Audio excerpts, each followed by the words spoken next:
Before we begin, be sure to check out Meeker Extreme's video. He's an amazing rider, hits amazing Colorado trails, but what is even more interesting about Meeker Extreme, he has a GPX moto as well, and he really likes to push these bikes to the limit. The GPX is a very interesting machine, so go over to his channel and bug him with some questions about the Beta or even the GPX. Alright, so we got a Beta 125 here in Colorado. I love testing these little small bore bikes because, you know, a lot of these bikes are new rider friendly. And then you can kind of test out the power because I weigh with gear about 250 pounds. And of course, this elevation. So one thing I noticed, this thing is really light off the bike. You know, I figured this would be a very unique video. You have two dual sports back to back.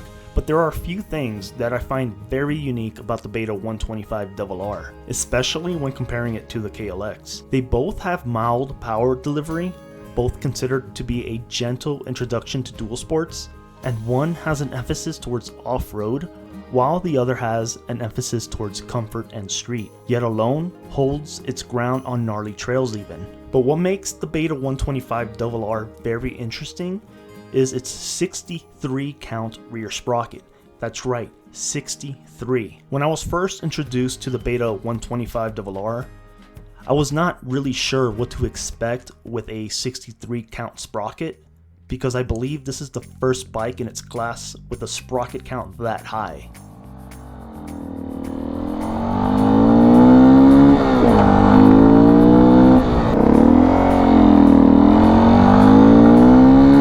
So it's pretty cool because I can kind of leave it on third gear. I think it's because the sprocket has such a high sprocket count. So I didn't realize this was also carbureted.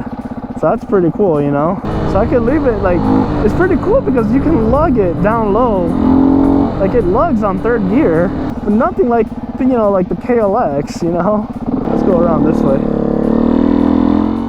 After all, my KLX is geared at 1350. What is remarkable about these two machines is they are both about the same price point when bought used, except the KLX300 goes for $5,500, while the average price of a Beta 125rr 4-stroke goes for about $5,000, I believe, brand new. For starters, the Beta 125rr starts you off with a Michelin Enduro competition tire, 10.2 front wheel travel, and 10.6 wheel travel, while the KLX300 starts you off with a Dunlop D605, 10 inches of front suspension travel, and 9.1 inches rear suspension travel, making the Beta 125rr a slight winner for suspension travel, and of course its tires. Now being a 125, you would expect the Beta to feel feather-light versus the KLX, while indeed it does. As soon as I sat on the Beta 125rr, it reminded me that I was on a hard enduro machine. It's very similar to how a 150cc two-stroke feels like. The Beta 125rr comes at a dry weight of 220 pounds, while the curb weight of the KLX300 is 302 pounds. So, one thing I noticed, this thing is really light off the bike. The seat it's not that tall, but I can more or less flat foot it. Ooh, I don't like where the key is. So you have to like kind of, I can't do it with gloves, so you have to take off your gloves, but that could probably be moved around. Now, weight is never a bad thing. Most people always think, oh, it's too heavy for the trails or even single track riding, when I perfectly think anything 300 pounds and lower is suitable for basic single track and 50-inch trails. I have no complaints on how the KLX handles some hard enduro trails, including tight single track, but the added bonus of the weight makes it very stable and more comfortable on the trails at speed, and not to mention on the street as well. So you may ask, it's a 125cc engine versus the 300cc engine of the KLX, or yet alone, let's give it a slight advantage and compare it to the KLX 250 this time. After all, the KLX 250 is slightly underpowered versus the new KLX 300. As for the KLX 250, because I don't believe a KLX 300 will be a fair fight, the KLX 250, I was able to reach a top speed of 65 to even 70 miles per hour on our Colorado elevation on a flat road.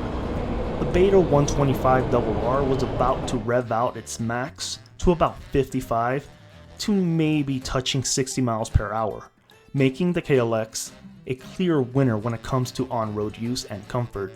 Meeker Extreme also has a video of this, so be sure to check out the link below as I'll post them. Now you may say, well, you might as well get the KLX versus the Beta125, since it does way better on the road and can also do some hard enduro trails, but the Beta125rr excels in tight off-road trails and is a clear winner when it comes to strictly off-road usage. Not to mention, when I was comparing the 125rr with its 63 sprocket, it was virtually impossible to flame out this machine on slow, easygoing trails, and it's a lot less clutch heavy versus the KLX. Now here is where things get very interesting. A 125rr geared with a 63 sprocket versus a KLX250 for a fair fight instead of the KLX300.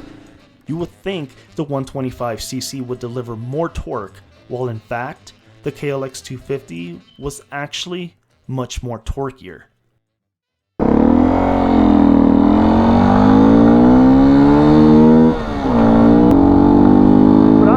Throttling it right here, and you can't, it's impossible to whiskey throttle this thing. This is a very like high revving machine, you know. I don't know, I would kind of say the KLX is more of a little bit more of an aggressive bike, bro. I don't know, it's very hard to, I'm gonna leave it on third gear here. I'm gonna come to a pretty slow halt.